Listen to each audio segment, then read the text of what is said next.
a liberty here, that means they can come back and take a liberty with me.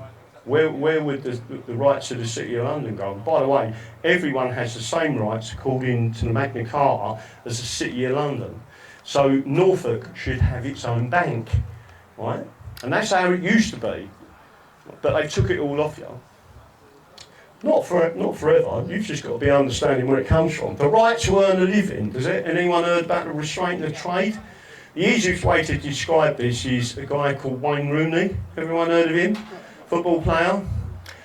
He gave his rights away to his image to a corporation. He left the corporation, and the corporation said, "We still own your rights."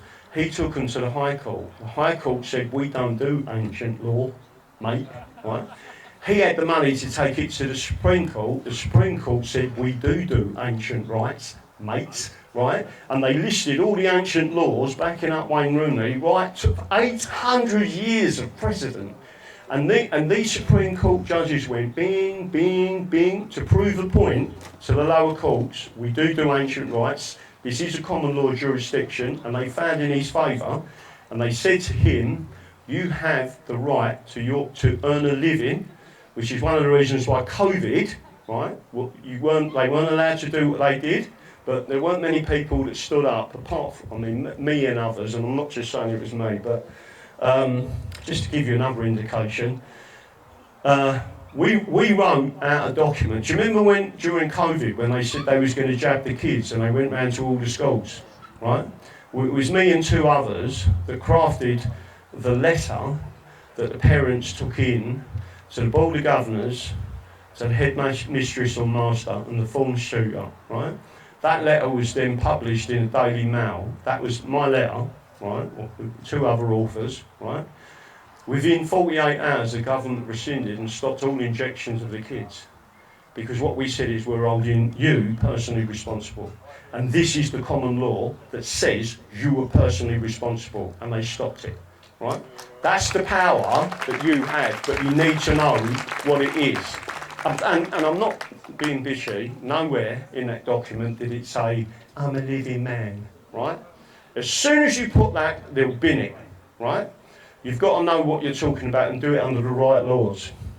The right to full freedom of navigation and trade. Do you remember I told you about Captain Tim?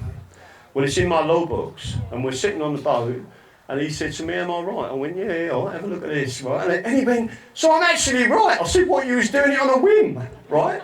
And I said, "Yeah, no, you don't need a passport to travel. As long as you're travelling to a common law jurisdiction or a dominion of England." There's a difference between a dominion of England and a British colony. The British centralised control in Westminster. When they took over with the colonies, they started taking everyone's rights. Here's another quickie, right? I'll ask for the audience on interaction on this one. How many people think the British stopped slavery? Hands up if you think the British stopped slavery. Right. They never. Who stopped slavery? The English. Right. Who was it? The most famous case was in 1772. It was called Stuart versus Somerset. Somerset was a black slave, and it went into the High Court. That's the one where they said English air is too pure to breathe, free the black. It was done under the common law. Granville Sharp was a working man, a normal, everyday layperson. He was not a judge, he was not a solicitor, he was not a barrister, right? But listen to this. The Chief Justice at the time, which was Lord Mansfield, had opined, right? In other words, he'd give an extrajudicial opinion that slavery was lawful, right? And the Attorney General and the Solicitor General had both give extrajudicial opinions that slavery was lawful, right? Until Granville Sharp said, "Oh no, it ain't," right? He then copped for a barrister, right? And said, "This is the law of England, this is the common law, you cannot be a slave in England, no matter what your colour is, you cannot be a slave. If your feet touch our floor, you're not a slave," right? And they won that case, and it was a shot around the world because the Americans, and particularly the southern states, were rejecting slavery but they needed help because it was the British slavers. How can I say this? This is a freedom of speech rally, isn't it? Right. It was the Jewish owners of them ships, right, and the Jewish insurance companies, right, that transported them slaves, and what they had was a triangle for goods, right? But they was all earning their corner out of it. There's loads of cases. I've got all of the original documents from, not original, but replicas of Granville Sharp, and all of everything that was said. And you would not believe the real history, and it was the English that stopped it, right? Not the British. Here's the kicker, right? Wilberforce, everyone says, Wilberforce, he stopped slavery. Yeah, he did. He was one of the good guys. I'm not having a pop at the fella. He was a really good guy. But it took him 20 consecutive years, so year after year, putting the Slavery Abolition Act through, and the British Parliament kept saying, no, there's too much money in it, right? So who actually stopped slavery? The English common law, because in the end they had to adopt it, and they did. So when you read the real history, which they're not telling you, right? And again, without going into the massive slavery issues, the whole of Baltimore in Southern Ireland, the whole village was taken into slavery, right? People from Cornwall were taken by the Barbary pirates, and they was all taken into slavery. When you read the history of it and understand, everyone here, you've heard a song, we will never, never, never be slaves again, rule Britannia. That come because the people demanded that the government build warships to defend our people from the slavers, right? That's where it come from. So when people start to understand it, they're like, okay, so we actually did this, right? So we give people rights, we didn't take them away, right? Right to earn a living. The right to full freedom of navigation and trade. Again, during COVID, we wrote out full arguments in constitutional and common law and said this is why you can't do it.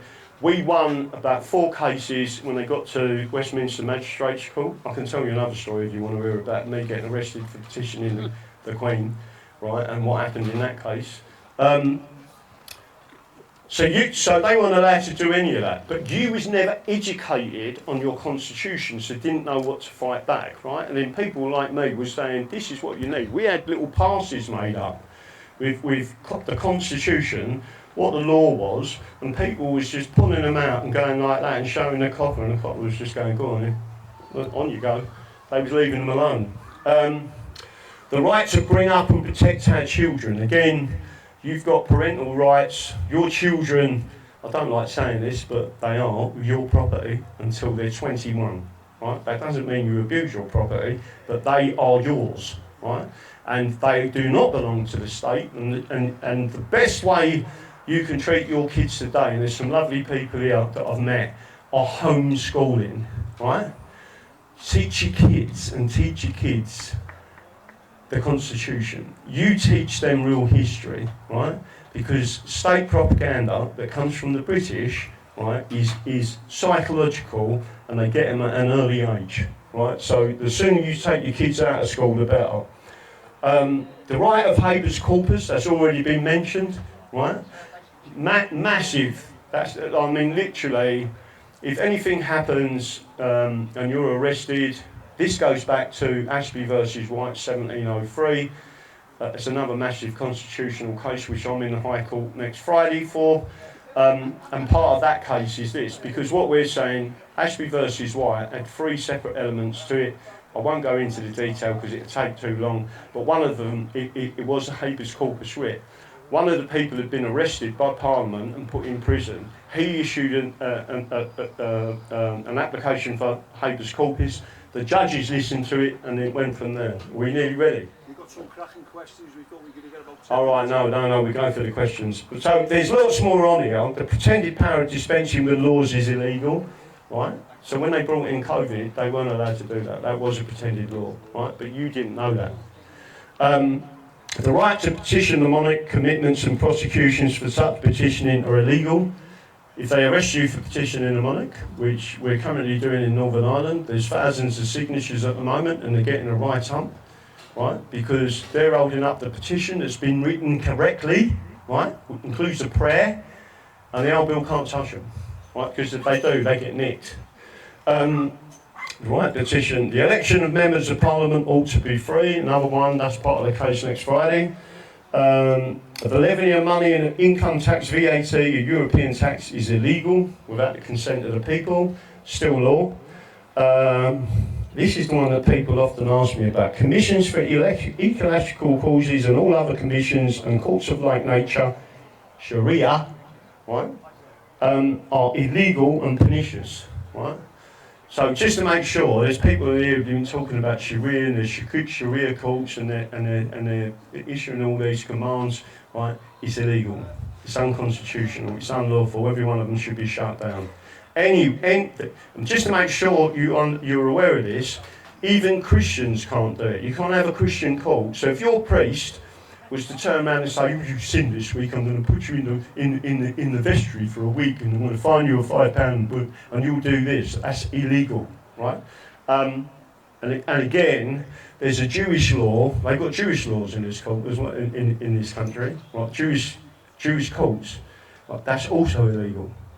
So, but unless you understand it and understand that it is all illegal, shut it down. So making sure you understand this, you do have freedom of religion, but you do not have, this is a Christian nation, you do not have the right to create your own courts. No one has the right to do that, right? And you're not allowed to have religious fanatics having any control over you, and it's already been dealt with in the Bill of Rights. The election of members of Parliament, let me go with all grants and promises of fines, forfeitures and particular persons before conviction are illegal, void or excessive fines imposed, nor cruel and unusual punishments inflicted. So there's certain things they're not allowed to do, which is one of the reasons why they weren't allowed to bang me up 23.5 hours a day and nobody's doing it, until they got told to stop it, right? Redress for grievances for amending, strengthening, preserving the laws of Parliament ought to be held frequently. So I don't know if you know, but originally under the Bill of Rights, Parliaments had to be held yearly. Then it went to 3 years, and then they moved them to 5 years. You remember that? 5-year terms is a communist thing, and people don't realise it. Right? That come from the Soviets. For no foreign prince, person, prelate, state or pontificate have or ought to have any jurisdiction, power, superiority, preeminence or authority, ecclesiastical or spiritual, within this realm, so help me God. Right? That's what's called a solemn oath. What they're actually telling you? That the European Union and the European Convention for Human Rights can have no authority over you whatsoever because you are English, not British, or you're Welsh, or you're Scottish, or you're Irish, or you're Cornish, right? But if you want to be Norfolk and English, right, there's not a problem with that. The problem comes with British identity and understanding what they've done to take them rights away. So normally it goes through that a bit longer. We have been interrupted by rain, but what I'll do now, if I can grab that mic that's on my thing there, if we pass that out to anyone, if anyone's got a question, You want me to go? yeah, if you pass that, and then you might have to shout the question, but at least it'll be heard on the video. Oh, don't go funny on me. Go here and here. Hi. What's the name of the, Well, how do we say Norfolk? No, what's the name of the census? When we had the last oh, sorry. You won't know. It won't. It'll just record the question. It'll just record the question, but you'll have to shout the question out loud. Right, with you, sorry, right. How Right. would we know what? When we had the last census, we had to write down whether we were British or English or what we had to. I remember thinking that's a bit odd. Yeah, we're getting asked on the census, are we British? We got asked it. We had to choose. We had to tick whether we were British. Yeah, I think she's saying you don't get the option to be English on a census. No, you did. You had to tick whether it was. Right, I thought it was let me strange answer at that the time. question. If anyone wants to come and ask a question, it might be, you're not on camera. If you stand there and hold that mic down here and pass the mic to the next person, and then I'll be able to hear the question from there, right? But if you bring the mic back to here, it's not connected to anything, but it needs to be asked through there. So what was that question? About the census. Say again? The census. Right, so let me just make sure everyone's aware of this. For the first time ever in 2011, they added English-only national identity, right? And 32.4 million people sent the census back and said English-only national identity, right? 67% of the population. And then people was cheering and clapping. They said, "Graham, they finally recognised the English." I went, this ain't good, right? And then people couldn't work it out. And I said, "I'm telling you now, this is strategic. They need to know where the English are and where we are in numbers." And what happened? They used Mears Group Limited, Clear Springs, Serco, and they flooded them English-only national identity areas with immigrants who were given British passports, right? Because if they're British, they don't know their rights. They needed a way to find out where we were, right? And that's what they did. So one of the reasons that they did that was because everyone used to get the census and write English right across it. One of the things that you do when you go into any office now to do with the government, they'll only give you the option of British. They won't give you the option of anything else. The reason why they did it was to take your identity and flood them areas, right? Which is why, in particular, the north-east has been badly flooded. And if you look at the areas, and by the way, I've mapped this and graphed it, you can actually see what they're doing, right? And there's a place called Clear Springs, which just happens to be a Jewish CEO, right? That was given. Do you know how much they give them people to do that, by the way? 4 billion of your money, right? 4 billion of your money was given to those 4 groups to flood them areas with immigrants. And mainly, and they're paying for hotels now, they're buying up property and sticking them in there. And you don't realise what's going on in the background. Was there another question? Because the mic's on here, down here. Where's that lad who had the question who's saying, Meg, come up here, you'll love that one. Yeah, come up to there, to the actual mic, and then talk. So all you're doing is talking to me, but talking to the mic as well. It wasn't quite on the last census. There was a tick box where you had to tick whether you were English or British. I can't remember what else was on there, but I remember having to make a decision about whether I was British and English, and I can't remember which one I put, to be fair. Would that affect, because I've put in writing, if I had ticked British, would that affect my rights now? Well, the direct answer to that is, any time if you stand up and say I'm a Brit, you are reneging or giving up your rights to be an Englishman. That is why it's been created. So, but can you take it back? Yeah, you just say I'm English. As long as you stand in court and say I'm an Englishman or I'm an Englishwoman, and these are my constitutional rights, they are protected by the Act of Settlement. Yes, right there. So all you've got to do is try and talk towards me, but just say it in the mic at the same time. Yeah. What aspects of the common law or of the convention law can we use in our defence to reject the digital ID that's coming down the line? Well, that's a good question. And the answer is there is. So the answer is what in the concept. So the question was what is. What aspect? What's the defence for digital ID? Yeah, what aspects of the law that you're telling us can we use in our defence? Well, if you go back, so what aspects of the law? This is going to get into too much detail. This is when they're coming knocking at the because they're probably going to bring it in a voluntary basis. So if it comes a mandatory basis, what can we use in our defence to kick back? Well, the answer to that is to always refer back to your English constitutional rights and the common law right that you don't need identity. I don't know if there's anyone old enough to remember this, there was a massive process by, believe it or not, Tony Benn. And Tony Benn nearly got arrested. He said, I'm not entertaining identity for an Englishman, full stop. It's for the state to identify themselves, not for you to identify yourself to the state. Right? And once, if you remember that in the common law, And there are elements to that which I would have to go and look up. If that was a case that I was looking at, I would go and find every authority on that to say, this is what you should be doing. But, so my answer to you is, you would be looking at every law and every precedent that has been set that tells the state they have to identify themselves, not you identify yourself to the state. And there are precedents that have been set by that. And Tony Benn was the one who came out with a load of them. Yeah. So, Am I identifying myself as an Englishman then? yeah. Well, unless you're Irish, Yeah. unless you're Scottish, whatever you are, what I'm trying to say to you is do not identify as British because they've erased all your rights. It's as simple as that. Yeah, true.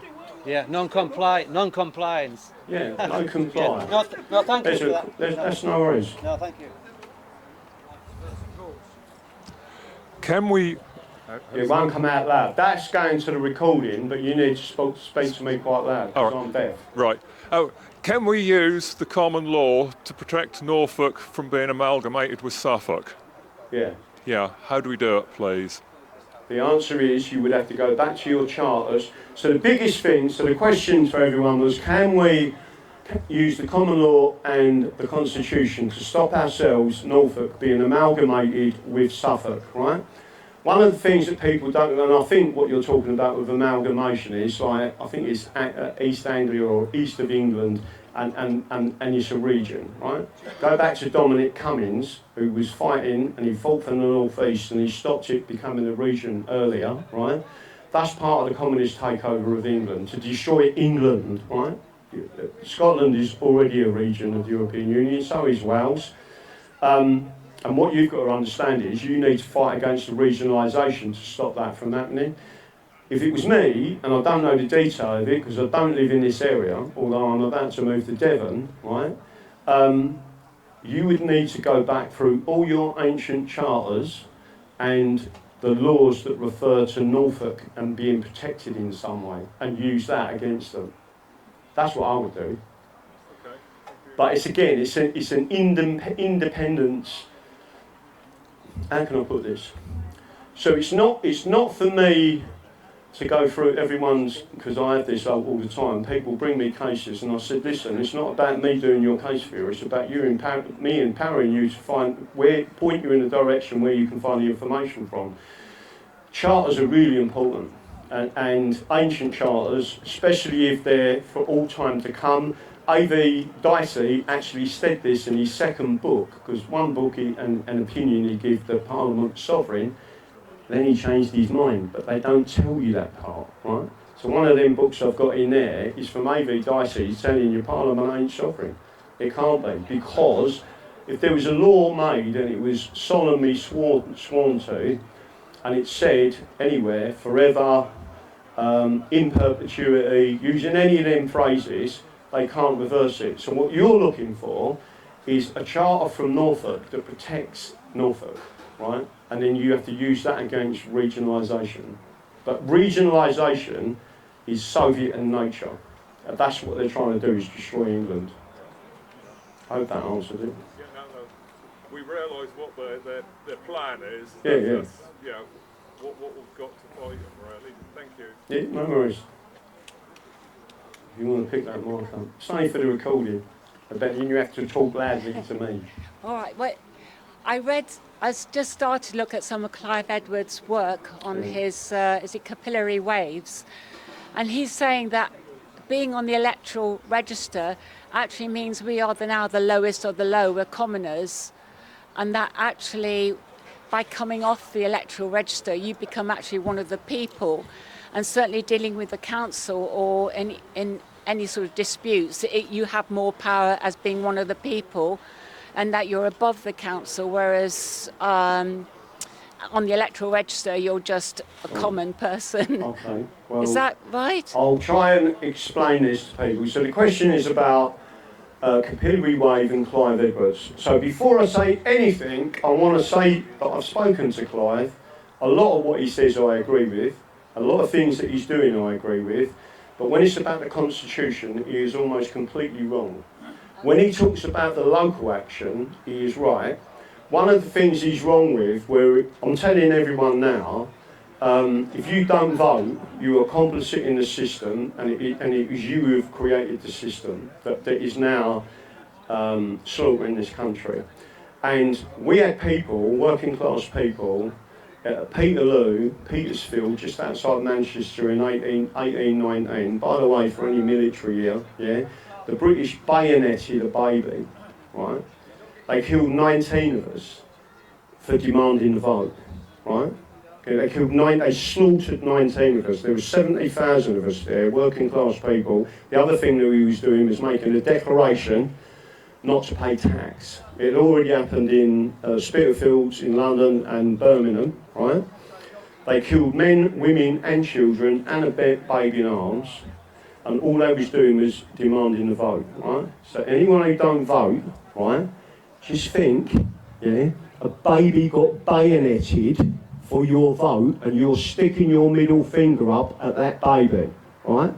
I am pretty passionate about why this has happened. The same thing has happened in America, right? No different. Different with Trump is you've got all the patriots that get up and vote, and that's why he's started to be successful with the Constitution in America again. So getting back to your question, he says, I don't want to get involved with the he says, I says and all that, right? I've already said to him that that's not right. If you are, so let me make sure I put this right to everyone. If you are a freeholder, the Constitution says you are not technically a commoner and you are entitled to a vote. And you don't have to register for the vote. The council have to give you that ballot because you are a freeholder. And if your value of your property is over a certain amount, and it goes back anciently, so I don't know, this is a guess at it, I can't remember what the exact figure is, let's say it's £5 or a tenner, your property is worth £10, right? You're automatically entitled to vote. That's it, as part of the Constitution. So the registering to vote is part of their administrative system that they shouldn't be doing it, right? But you should be demanding, you don't have to register to vote, you just say, no, I'm a freeholder, you send me my ballot because I'm entitled to, and if you keep the documentation and they don't give you it, then you can sue them. That's how I would do it. But not voting is what got us into this mess. Because, and let me just make sure I'm clear on this, right? Marxists, so everyone heard of the Fabian Society, right? Tony Blair and his whole cabinet are Fabians, right? They took us to war in Iraq on a lie. They sent your kids and our military into a war on a complete and utter lie, right? And then they covered it up. In my opinion, the whole lot of them should be tried and hung, right? You've then got the second lot of people. This is the second lot of people. We've now got a Fabian cabinet again. Stan was an executive member of the Fabian Society. Every one of his members in his cabinet are Fabians. 141 Fabians were elected in the last parliament. They are Marxists, right? Guess what?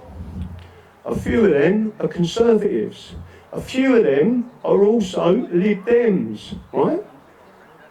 And they've been elected. So you've got a Conservative that's a Fabian Society member and been elected as a Conservative member of the House of Parliament, and he's a Fabian, a committed Marxist. It's one big club, it's called a Communist Club, and people need to understand, and just to make sure I'm clear on this, right? I'm a Christian, right? In the Soviet Union, listen, I'm not going to get into Jewish Holocaust on this chat, right? But if you want to come and talk to me, I'll talk to you about it, right? The Bolsheviks slaughtered 70 million Christians, and 97 or 95% of the leaders of the Bolsheviks were Jewish, right? 70 million Christians were murdered by them people, and them people are now in charge of our country. It's as simple as that. And when people understand the real history, that's when it all comes about. And by the way, the British created Israel. One of the reasons why they won't allow us to talk about English independence, do you know why? What happens if you void the Acts of Union? Void it. Not repeal it, void. Right? It means abolish, never been law, right? Always unlawful. And there's a reason why it's always unlawful. What happens if you abolish the Acts of Union? Israel does not exist, right? Because the Balfour Agreement was created by the British. It got its authority from the British Parliament. The 1923 mandate on Palestine come from the British. Gone, right? The partition in 1948, gone. Now do you understand why they won't allow you to have English independence? Because Israel goes with it. That's it. And it's not me being, by the way, I'm not being an anti-Semite, right? I'm just telling you, there is a Jewish mafia. And they've been there for thousands of years. They control finances. There's only two groups of people in the world, right, that are against usury. Do you know who they are?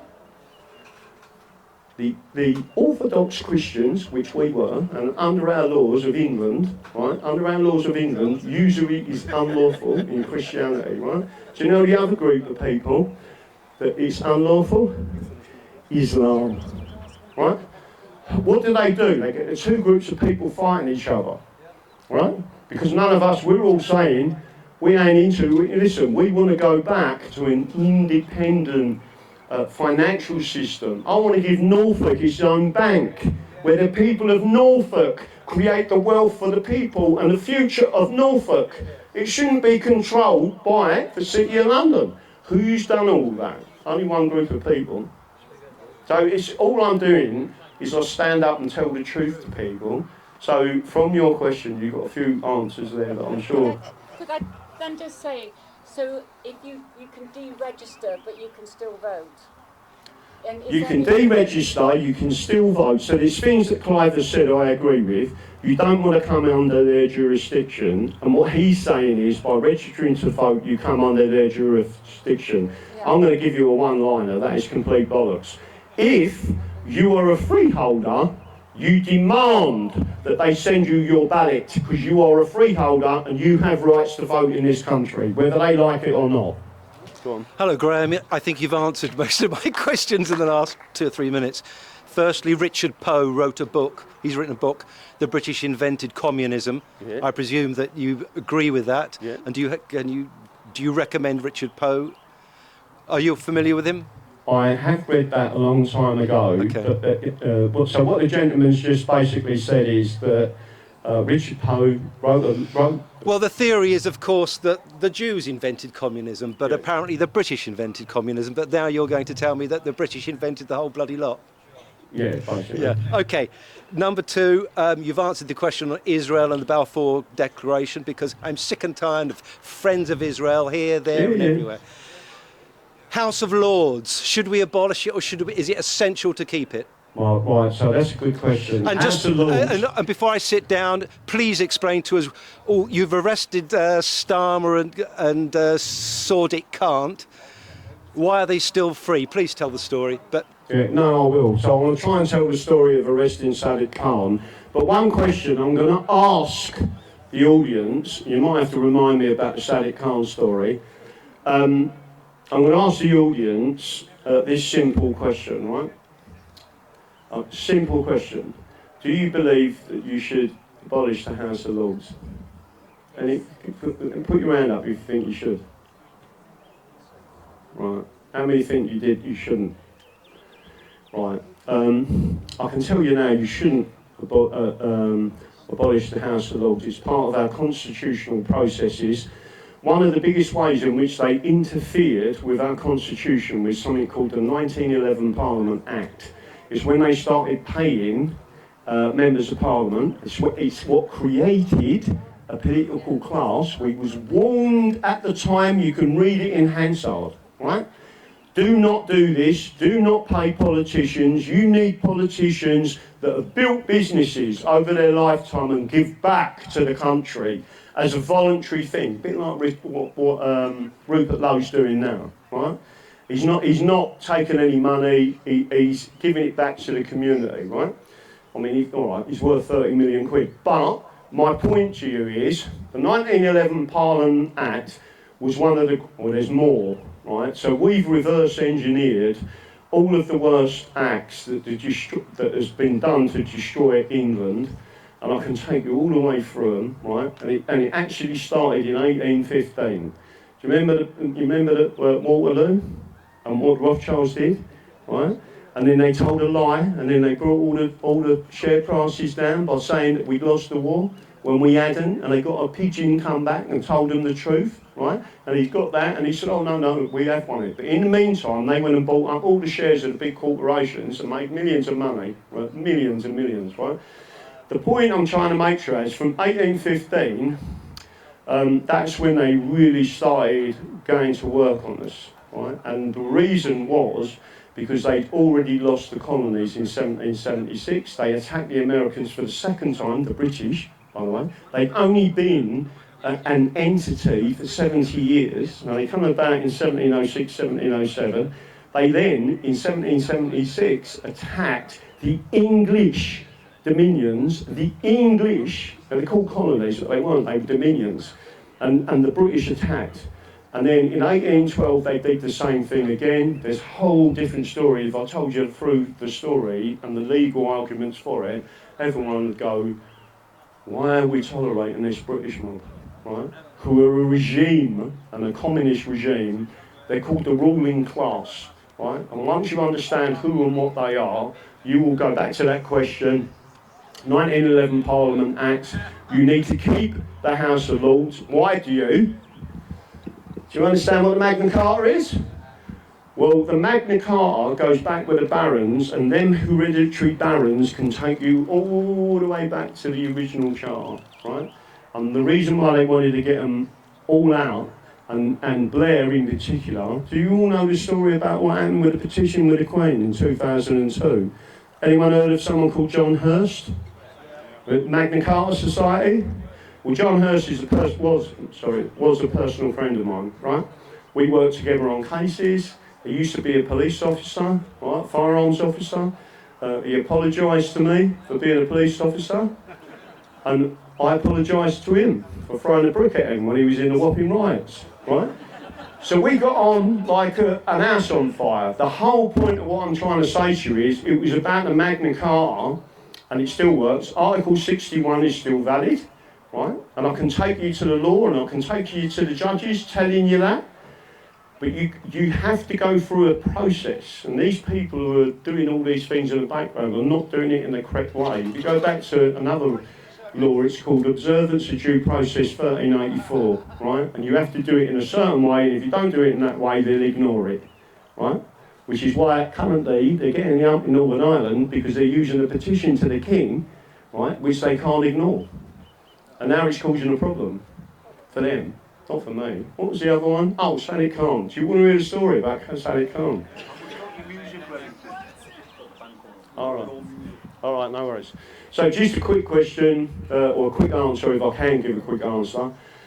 Sadiq Khan is an executive member of the Fabian Society, right? And again, they're committed Marxists. So what we did was went through what they're doing. On their website, it tells you they're committed Marxists. Nowhere on the Fabian Society, it talks about Scotland, it talks about Wales, it talks about all these different places. Even in Australia and New Zealand, are banging trouble. It's riddled with Fabians, right? And that's why they're losing all their rights. So, cut long story short, I put out two things, just to make sure you're aware of this. Let me put this down. What? So on a YouTube channel, I said we was going to Two Swords, and I said we was going to do this and we was going to do that. On a YouTube channel, right? So there was thousands of people watching. Some of my lives used to get 10,000. So that is to feed information to the police and give them false information that we're going to Madame Two Swords to do X in Madame Two Swords, right? The real plan was not that.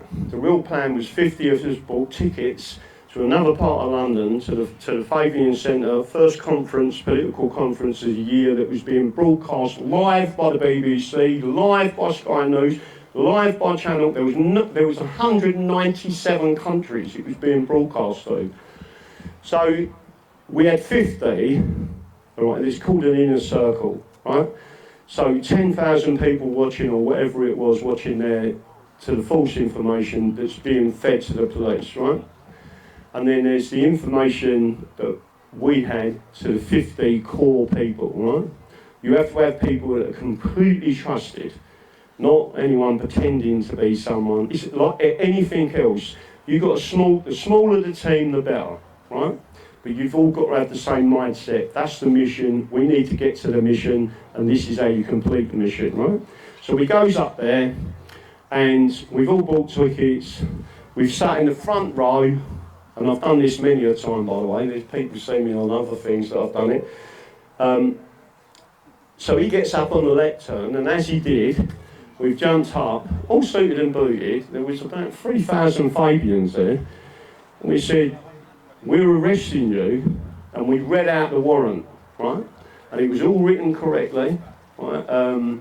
Anyone heard of a case called the Cato Conspiracy of 1820? Right, it was the last case in which hung, drawn and quartered was ordered by the judge. And then he rescinded the drawing and the quartering, and he said, just cut their heads off, right, once you finished hanging them. And they did, and the crowd booed. Right? That was in 1820, so it wasn't a long time ago. But anyway, cutting a long story short, we've read that out. I was outside because I'd already been arrested by the police at Buckingham Palace. That's another story, where again, it was great because I used the Coronation Oath Act and the Bill of Rights, and the judge said, what are you relying on your defence? And I said, the English Constitution. And 30 police officers basically, briefly, none of the cameras were switched on. They said, no, we've got no camera evidence. So I said, all right. So it weren't me, it was the CPS, and the judge was asking questions. And then the judge turned around and said, well, have you got any statements from the police? And they said, no, we've got no statements from the police, right? So the judge said to the prosecution, so what are you going to do? They said, we offer no evidence. And why did they do that? Because I knew I was petitioning the king, right? And to arrest me and prosecute me was illegal. If the CPS had carried on, I could have prosecuted them under the Bill of Rights. And they knew that, the judge knew that. And then they said, no case to answer, Mr. Moore. And then he said to me, and the whole gallery, there was about 60, 70 people, it's the #1 court in Westminster. And the whole of the gallery erupted, right, where he said, that's it. So it's me, right, defending myself against all these people constitutionally. And then the judge said to the gallery, this is not a pantomime, like that, right? Really got angry. So one of my mates shouted out, oh yes it is, right? And then the judge started laughing, and then the judge said to me, how much does it cost you to come to court and bring your witnesses? I said, £350. And he said, I'm awarding you costs of £350. And he pointed at the CPS and said, you better make sure he gets that cheque, right? £350. And I said, thank you very much, Your Honour. He said, all right. He said, where are you going now? I said, down the pub. Right, and that was it. And we went down the pub. Well, all I'm trying to do is empower you to understand, don't be nervous, don't be frightened, you're the ones with the rights. They're the ones who are in the wrong, right? And as long as you follow that rule, and you're not, deliberately doing anything you shouldn't do, I don't tolerate criminality in any way, whoever you are, right? If you go out and do an armed robbery tomorrow and you get shot in the head, tough, right? You shouldn't be robbing people, right? We're English, you don't do them things. It's as simple as that. I think they're going to move over to the music now.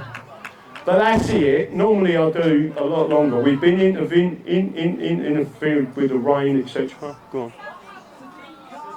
Oh, Sadiq Khan, what happened? You want me to finish the story of Sadiq Khan? I apologise, right. So Sadiq Khan, we stood there, the police come in and the Fabian Society said they're trespassing. So the police come in, you've got 2 inspectors, some other idiot, loads of old bill, loads of cameras there, right? And they said, you're trespassing. I said, we're not trespassing. He said, well, you've been asked to leave. I said, they can ask all they want. We've bought tickets. We are not trespassing. And we're not doing anything wrong, right? We've just, and it was me, this was the funny part, I'm sitting outside, and I said, tell me when you've stood up and you're reading it out. They text me and said, we're reading it out. So I've rung 999, right? So I'm outside this place and you get put through to 999. They said, yeah, you know, whatever it was, the question. I said, yeah, we've just made a citizen's arrest. And they said, oh, right, what for? I said, subverting the Constitution. They said, who have you arrested? I said, Sadiq Khan. And it went quiet. She said, who? I said, Sadiq Khan, the Mayor of London, we've just arrested him. Where have you arrested him? I said, at the Fabian conference, right?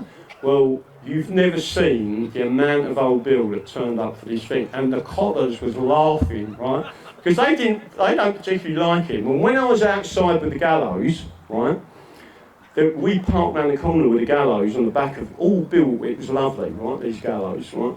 I would have loved to have been the hangman, right? So, a big, you know, one of them big police vehicles, a load of them in it sitting there, and I'm sitting there eating a sandwich waiting for it to kick off.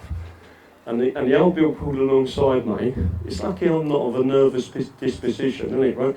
And his window went, and he looked over and he went, it's not going to be any trouble, is there? I went, no, Gov.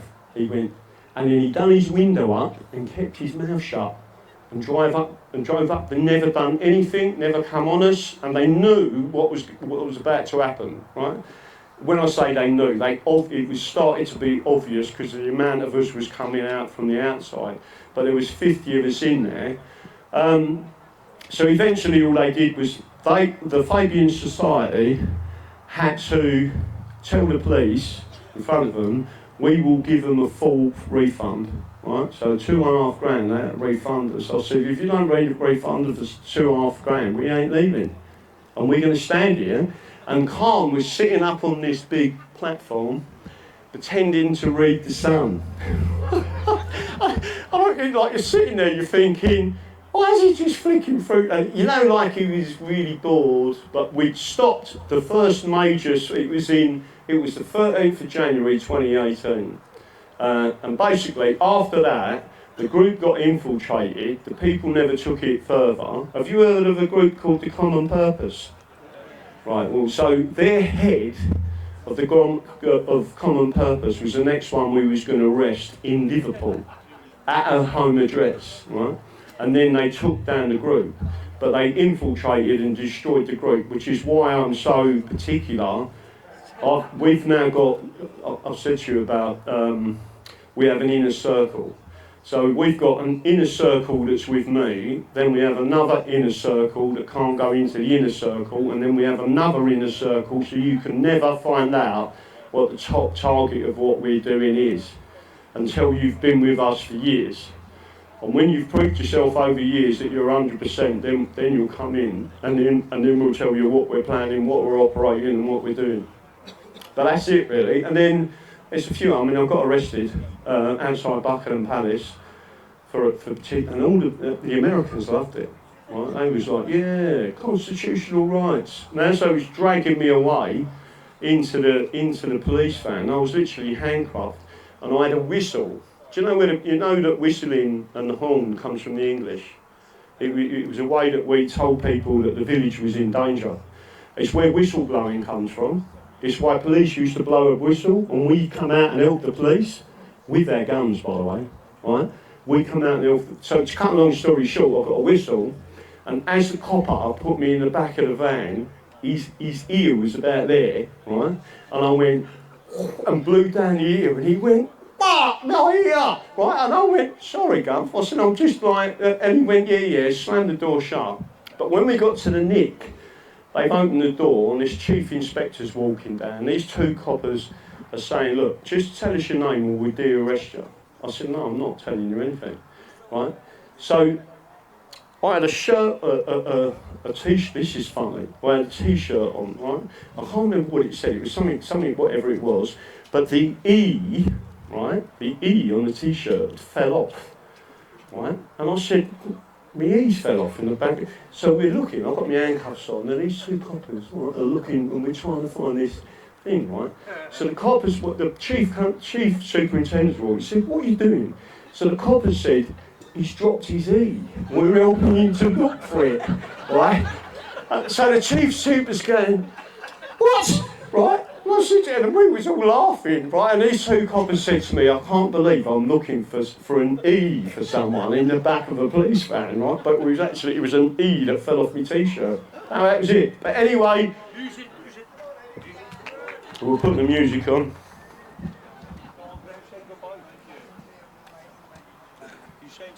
Huh?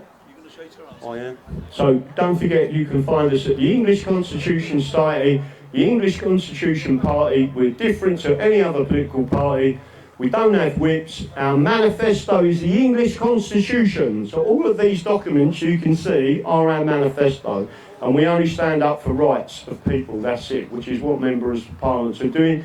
So you can find us there. You can find us on the Full English Show, not the breakfast, on Rumble. I've been barred from basically every other platform because all I do is tell people the truth, the whole truth and nothing but the truth. So help me God.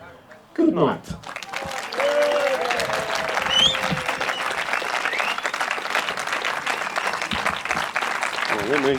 What do you want to do with that? Come on, let's see it for Daddy's Dragon, come on! There's a bit of people in reception sign up, we're going to London tomorrow, Khan's getting it again.